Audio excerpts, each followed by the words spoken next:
Hello students. आज के इस वीडियो में मैं आपको बताऊंगी कि इग्नू असाइनमेंट हम किस तरह से बना सकते हैं। जब हम इग्नू असाइनमेंट्स की बात करते हैं बेटा, तो हमें कुछ रूल्स फॉलो करने पड़ते हैं ताकि जो हमारा असाइनमेंट है उसको वो रिजेक्ट ना कर दे। सबसे पहले तो ये बात कि जब हम इग्नू असाइनमेंट की बात कर रहे हैं तो जो उसका फ्रंट पेज है, तो वो उसका फ्रंट पेज कुछ इस तरह से होता है, या आप डायरेक्ट डाउनलोड कर सकते हैं, इंटरनेट से इजीली आपको मिल जाएगा। पर अगर आप इसे डाउनलोड नहीं करना चाहते तो आप इसको हाथ से भी बना सकते हैं। कुछ बच्चे इसको हाथ से बनाते हैं, पर मैं प्रेफर करूंगी कि आप इसको डायरेक्ट इंटरनेट से डाउनलोड कर लें, ताकि जो इसमें चीज़ मेंशन है वो कुछ छूट ना जाए। देखिए, जैसे इसमें सबसे पहले बोला गया आपका enrolment number, name, address, programme title, course code, regional centre code, study centre code, phone number, email ID, date डालनी है आपको, जो आपके असाइनमेंट जहाँ आप सबमिट करवाएंगे वो, और सिग्नेचर किसके, आपके। तो देखिए बेटा, ये आपका फ्रंट पेज है। बहुत सारे ऐसे बच्चे होते हैं जो फ्रंट पेज होते हैं वो खुद बनाते हैं, बट मैं उनको यही सजेस्ट करूंगी कि जो फ्रंट पेज है वो आप क्या करें, इग्नू का डाउनलोड कर लें, ताकि कोई भी चीज़ आपसे छूट ना जाए।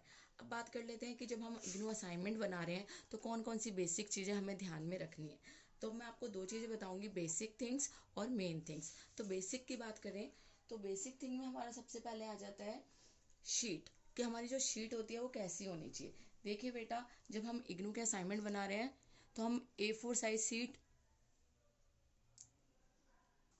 तो शीट हम दो तरह से ले सकते हैं। दो तरह की शीट मतलब, एक तो होती है हमारी A4 साइज शीट और दूसरी हमारी होती है रूलर शीट। देखिए बेटा, बहुत सारे ऐसे बच्चे होते हैं जो प्लेन शीट्स पे नहीं लिख सकते।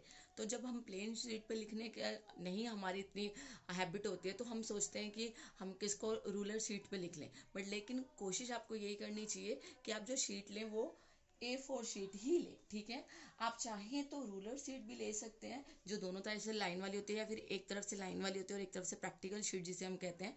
बट मैं प्रेफर करूंगी आपको A4 शीट के लिए।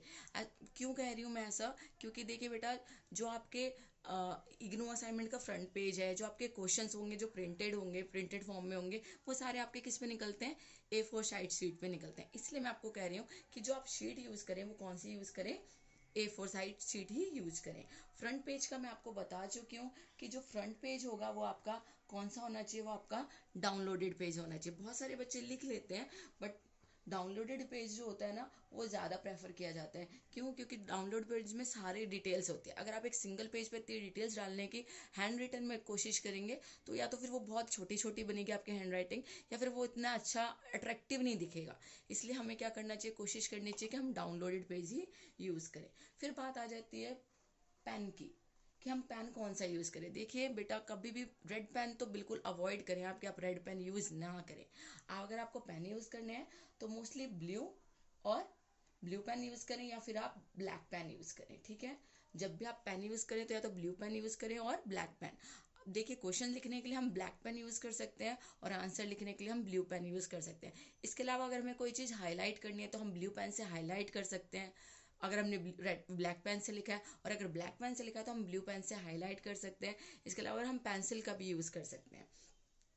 फिर बात कर लेते हैं हम कि जो क्वेश्चन पेपर है, देखिए जो क्वेश्चन पेपर अभी मैंने आपको बताया, वो आपको प्रिंटेड निकलवा लें आप।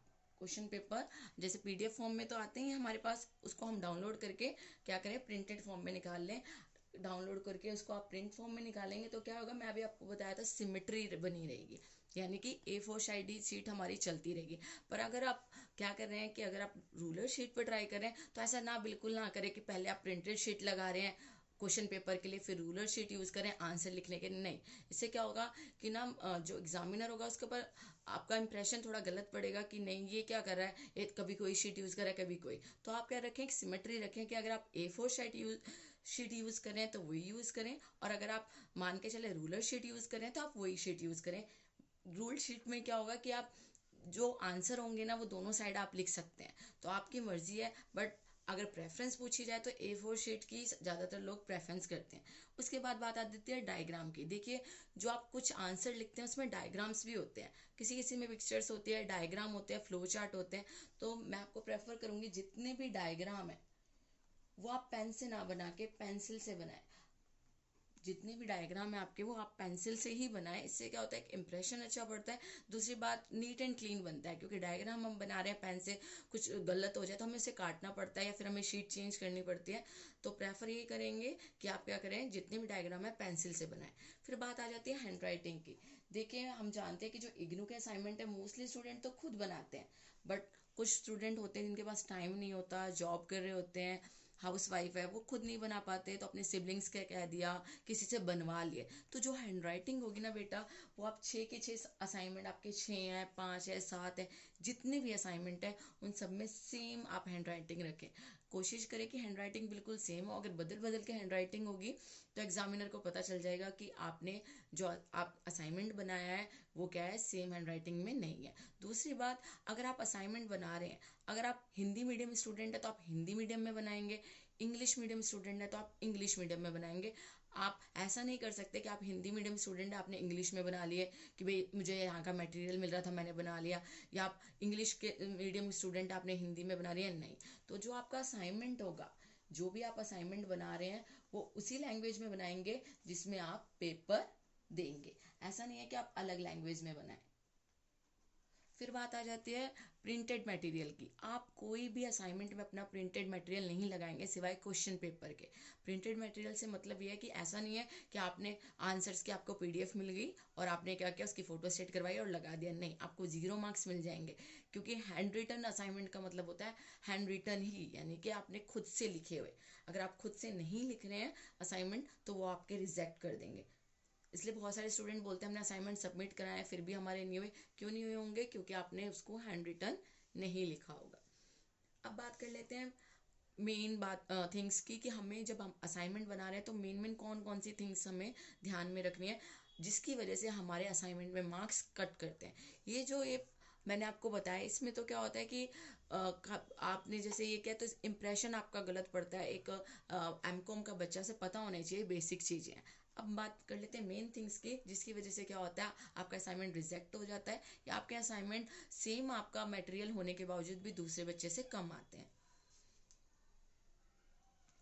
तो सबसे पहले बात कर लेते हैं हम आंसर्स की। देखिए बेटा, आंसर्स आपके ना तो टू शॉर्ट होने चाहिए और ना ही टू लॉन्ग होने चाहिए। ऐसा नहीं होना चाहिए 5 मार्क्स का क्वेश्चन है और आप उसको बढ़ाए जा रहे हैं बढ़ाए जा रहे हैं बढ़ाए जा रहे हैं, या फिर 20 मार्क्स का क्वेश्चन और आपने उसको बहुत 2-3 लाइनों में या फिर 1-2 पेज में आपने उसको कर दिया। ऐसा नहीं होना चाहिए। क्यों? क्योंकि देखिए बेटा, जो भी आप आंसर्स लिखते हैं वो किसके अकॉर्डिंग होने चाहिए, अकॉर्डिंग टू मार्क्स। यानी कि अगर 5 मार्क्स का क्वेश्चन है तो आपको 5 मार्क्स के अकॉर्डिंग आंसर लिखना है।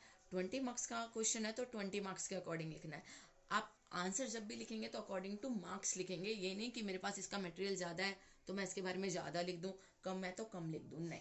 तो किसके अकॉर्डिंग आप लेंथ बनाएंगे, आप अकॉर्डिंग टू लेंथ बनाएंगे, मार्क्स के अकॉर्डिंग। फिर बात कर लेते हैं स्टडी मटेरियल का। देखिए बेटा, जो आप स्टडी मटेरियल है, अगर आप उसकी जो आपको इग्नू से मिलता है, लोग जो स्टूडेंट होते हैं बोलते हैं कि स्टडी मटेरियल इग्नू से मिला है हम उसी से ही लिख लें आंसर। नहीं बेटा, उसमें जो आंसर होते हैं वो बहुत छोटे होते हैं। कुछ वीडियोस आपको नेट पे मिल जाती है, मेरी भी वीडियो नेट पे है, यूट्यूब पे है, कि हाँ यूट्यूब पे जो वीडियो है आपने आंसर देख लिया और आंसर लिख लिया, नहीं। आपको खुद का भी माइंड लगाना चाहिए, एडिटिंग करनी चाहिए कि जो आंसर मुझे अवेलेबल हुआ है क्या वो सही है। अगर वो सही है तो उसमें क्या मैं कुछ अपना ऐड कर सकता हूँ। तो जो भी आप बना रहे हैं अपना असाइनमेंट, आप उसमें एक सिंगल बुक का यूज़ ना करें आंसर्स, ठीक है। आप कहीं से सिंगल सोर्स से अपने आंसर तैयार ना करें। आप आंसर उसके देखें, आपको अच्छे लगते हैं, आप नेट की हेल्प ले सकते हैं। आप जो आपको स्टडी मटेरियल इग्नू से मिलता है आप उसकी हेल्प ले सकते हैं, पर कोशिश करनी चाहिए कि जो आप असाइनमेंट बना रहे हैं वो आप खुद से बनाएं। बट लेकिन ठीक है, अगर आपके पास टाइम नहीं है और आपको पीडीएफ मिल रहा है आप लिख लेते हैं, बट अब फिर आप ये एक्सपेक्टेशन नहीं रख सकते कि मुझे 90% मिले, 85% मिले, नहीं। तो कोशिश आपको करनी चाहिए कि जो भी आपको मटेरियल मिल रहा है आप पहले उसको अच्छे से देखें और कुछ ना कुछ उसमें एडिट करें। अब बात कर लेते हैं जो आपका असाइनमेंट है वो कैसा होना चाहिए, प्रेजेंटेबल होना चाहिए। प्रेजेंटेबल का मतलब क्या है,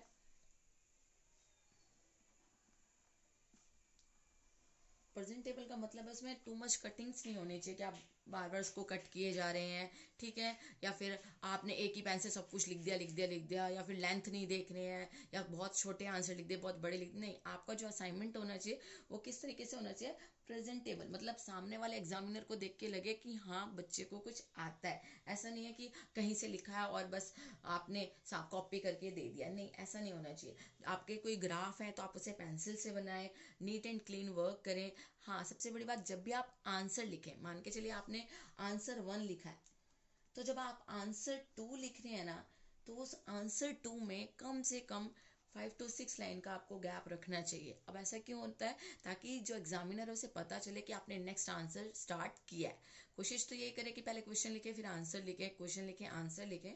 बट अगर आप डायरेक्ट आंसर लिखते हैं तो आंसर में कितना गैप होना चाहिए आपका, 5 to 6 लाइन्स का, चाहे आप क्वेश्चन लिख रहे हैं फिर भी। इससे क्या होता है कि गैप से एक तो देखिए, हम बात कर रहे हैं क्वांटिटी भी होती है असाइनमेंट में, हम सब जानते हैं, 10 से बनाते हैं, और क्वालिटी भी होती है। तो जब हम प्रेजेंटेशन की बात करें तो जो हम प्रेजेंट करेंगे सामने वाले को, सामने वाला देखेगा तो आप उसको पता चलना चाहिए कि आंसर अलग हो रहा है, नेक्स्ट आंसर स्टार्ट हो रहा है, ठीक है। तो आपको क्या करना है कि जब भी आप आंसर लिखे तो आप क्या करें, 5 to 6 लाइन छोड़ दें ताकि आपको पता चले कि नेक्स्ट आंसर स्टार्ट हुआ है।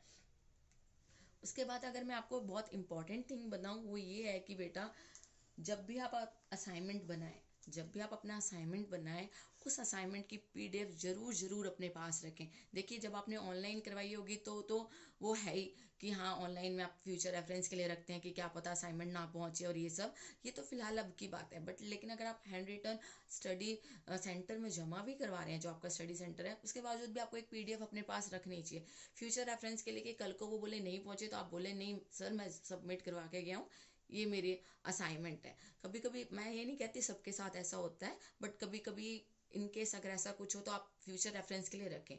दूसरी बात, आप ये ना सोचे कि असाइनमेंट बन गए हैं, बना लिए, काम खत्म हुआ, अब जब हमारे पेपर होंगे तब हम बुक में से पढ़ लेंगे या कोई बुक मिल जाएगी हेल्प बुक, नहीं।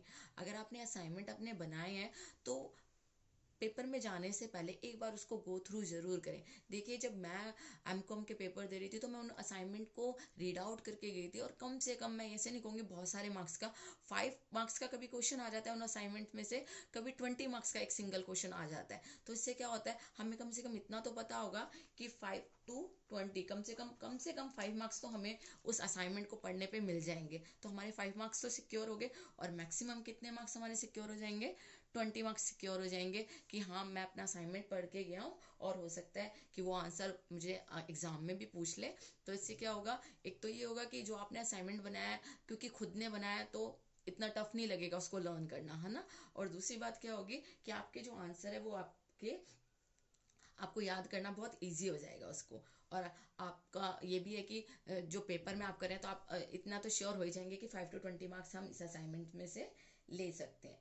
इसके अलावा जब भी आप असाइनमेंट बनाएं या कहीं से भी आप असाइनमेंट लें, तो कोशिश आपको यही करनी चाहिए कि जितने भी आप असाइनमेंट बना रहे हैं, ठीक है, वो आप एक प्रॉपर फाइल में, मतलब ऐसा ट्रांसपेरेंट फाइल कुछ बच्चे यूज करते हैं, कुछ पाइप वाली फाइल यूज करते हैं। तो आप जो भी फाइल बना रहे हैं, ऐसा ना उसमें से पेज निकल जाए, नहीं, आपको कोशिश करनी चाहिए कि जितने भी आपके फाइल, जो भी आप फाइल ले रहे हो, उसमें आपके पेजेस सिक्योर रहें। क्योंकि मान के चलिए किसी ने चेक किया और वो पेजेस निकल गए, तो आपका आंसर छोटा हो गया या फिर आपके पूरे आंसर मिले ही नहीं। तो आपको कोशिश करनी चाहिए कि आप ऐसी फाइल लें जिससे जो आपके आंसर शीट है वो क्या रहे, सिक्योर है। तो आई होप कि ये वीडियो आपके लिए हेल्पफुल रहे और आप अपने असाइनमेंट अच्छे से बना पाएं।